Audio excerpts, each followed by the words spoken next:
Hey, it's Ben the Coin Geek, and I get asked a lot about how to use price guides and what price guides are accurate. And so I want to talk a little bit about price guides and which ones are best and what would be best for the hobby. A lot of people are familiar with the Red Book. The Red Book is kind of like the Bible for coin collectors.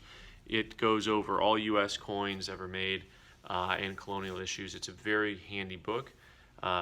PCGS and NGC both have their price guides on their website, and also PCGS puts out a publication regularly. There's also, you can look on eBay or Heritage for auction results. You can subscribe to the Gray Sheet. The Gray Sheet is a subscription-based price guide, and traditionally it's what dealers have used to price coins retail. And use it also as a wholesale guide, just to have an understanding of what the market is.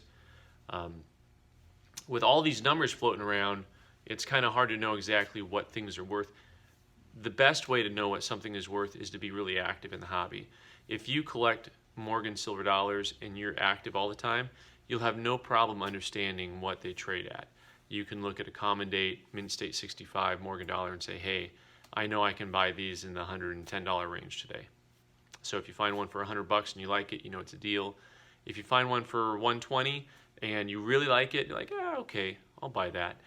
But if you see one at $150, you're probably going to say, nah, tap the brakes. That's not going to be for me.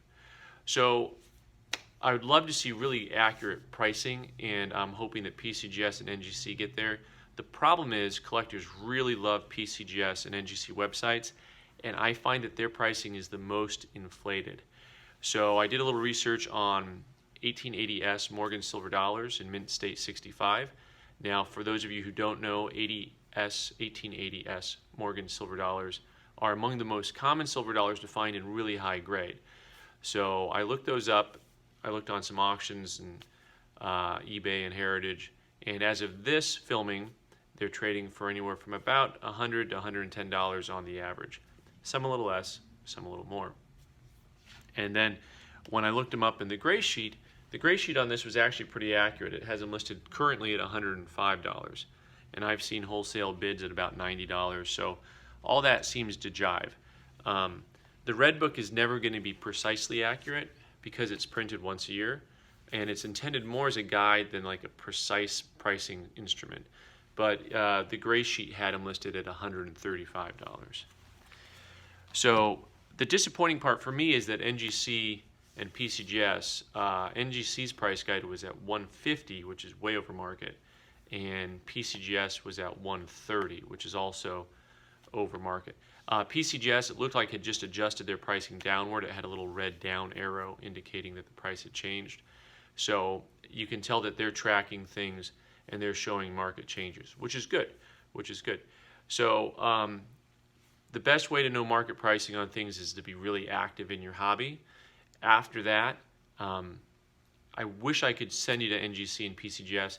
The hard part is I have people who come in every day and they'll have coin pricing like that where they come in and say, hey, PCGS has this listed for 130, I want 115, and I have the coins for sale in my cabinet for 110 or 105. So it's like, it can create problems for all of us if PCGS and NGC's pricing isn't accurate, because the collectors really, really like PCGS and NGC. So they're looking at it like, hey, these guys are the authority. And unfortunately, they're not the authority. They don't actually create the market. Their price guide should simply follow the market. And we don't want to get to a place where any big movers and shakers are actually creating the market. You want the collectors and dealers to have a very naturally created market, because we're trading back and forth, and that's how markets are established. So anyway, I hope you find that a little interesting. Comment on what your favorite price guides are and how you use them, and I really appreciate you watching the video. You can subscribe to me here on YouTube or on Instagram. Thanks.